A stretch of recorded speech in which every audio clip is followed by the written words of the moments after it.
Koduvally municipality division 29-ലെ LDF സ്ഥാനാർത്ഥിയാണ് TK Athiyath. Athiyath CPMന്റെ ബ്രാഞ്ച് സെക്രട്ടറി കൂടിയാണ്. പക്ഷേ അരിവാൾ ചുറ്റിക നക്ഷത്രമല്ല തെരഞ്ഞെടുപ്പ് ചിഹ്നം, ഗ്ലാസ് ആണ്.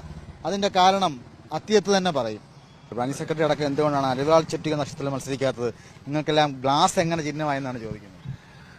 തദ്ദേശ സ്വയംഭരണ സ്ഥാപനങ്ങളിലേക്കുള്ള തെരഞ്ഞെടുപ്പിന് പ്രാദേശിക അടിസ്ഥാനത്തിലുള്ള രാഷ്ട്രീയമാണ് പറയുന്നത്.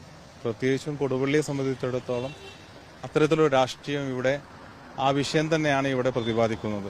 മാറാൻ ഉറച്ച് കൊടുവള്ളി എന്നൊരു ക്യാപ്ഷൻ തന്നെയാണ് ഇടതുപക്ഷ ജനാധിപത്യ മുന്നണി ഇവിടെ കാഴ്ചവെക്കുന്നത്. അത്തിയത്തിന്റെ കാര്യം മാത്രമല്ല, CPMന്റെ മിക്ക സ്ഥാനാർത്ഥികൾക്കും ചിഹ്നം ഗ്ലാസ് ആണ്. കൊടുവള്ളിയിൽ മുൻ CPM MLA മുസക്കുട്ടിയുടെ മകളും CPM താമരശ്ശേരി ഏരിയ കമ്മിറ്റി അംഗം കളത്തിങ്കൽ ജമീലയും അരിവാൾ ചുറ്റിക നക്ഷത്രം ഒഴിവാക്കി ഗ്ലാസിലാണ് മത്സരിക്കുന്നത്.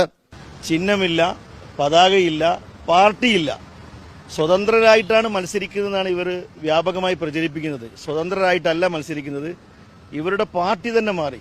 കമ്മ്യൂണിസ്റ്റ് പാർട്ടി തന്നെ മാറി മറ്റൊരു പാർട്ടി, നാഷണൽ സെക്യുലർ കോൺഫറൻസ് എന്ന പാർട്ടിയുടെ ലേബലിൽ നാമനിർദ്ദേശ പത്രികയിൽ രേഖാമൂലം കൊടുത്തിരിക്കുകയാണ്. എന്തൊരു ഗതികേടാണ്! ഒരു പാർട്ടി തന്നെ ഇല്ലാതായിരിക്കുകയാണ്. ആകെയുള്ള 37 ഡിവിഷനിൽ 28-ലും LDF സ്ഥാനാർത്ഥികളുടെ ചിഹ്നം ഗ്ലാസ് ആണ്.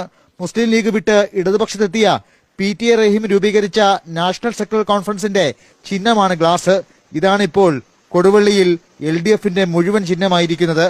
ആരിടത്ത് മാത്രമാണ് CPM കൊടുവള്ളിയിൽ അരിവാൾ ചുറ്റിക നക്ഷത്രത്തിൽ മത്സരിക്കുന്നത്.